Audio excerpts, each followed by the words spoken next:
di Futuro Pordenone, che è un'emanazione di Futuro e Libertà, è ospite per partecipare a questa campagna elettorale.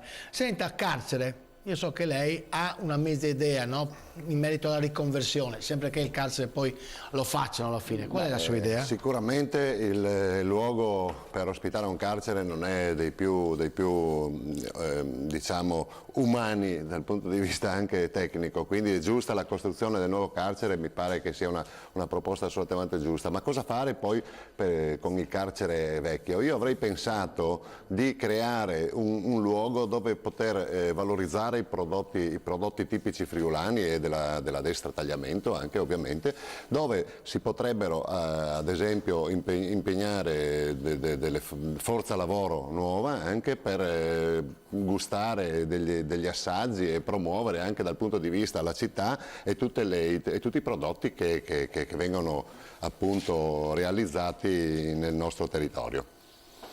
Altra, diciamo così, situazione che secondo lei è da rivedere in questa città, in questo comune? Ma io ho visto costruire tante rotonde, delle rotonde che sono assolutamente necessarie, come quella che avevi citato tu di Valle Noncello, però proprio anche stamattina venendo a Pordenone per questioni di lavoro mi sono trovato per l'ennesima volta imbottigliato nel traffico nella rotonda di Borgo Meduna. Io credo che non sia una anche perché ci sono tanti che non sanno impegnare la rotonda. Sì, ma comunque ci sono anche parecchie strade che convergono tutte in un punto, quindi alla fine il gioco forza diventa automatico che appunto non si riesce. In Francia ci sono tante rotonde, migliaia di rotonde, io vado spesso per ovvi motivi in Francia, non ho mai visto che in Francia si blocchino come qui in Italia. Bisogna cominciare a capire cosa... Saremo dei cani come guidatori? No, non è questo il fatto, è che non si conosce la rotonda, come impegnare una rotonda. Beh, ma comunque c'erano tempo fa due normative, uno dava la precedenza, l'altro no, una sola dovrebbe esserci. Ovvio, perché tu avevi la rotonda alla francese da una parte e la rotonda era diversa già arrivando,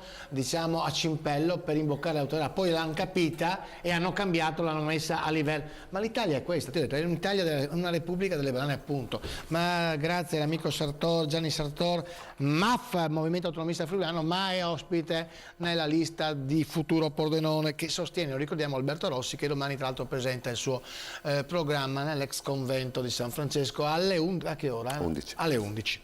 Allora, Christian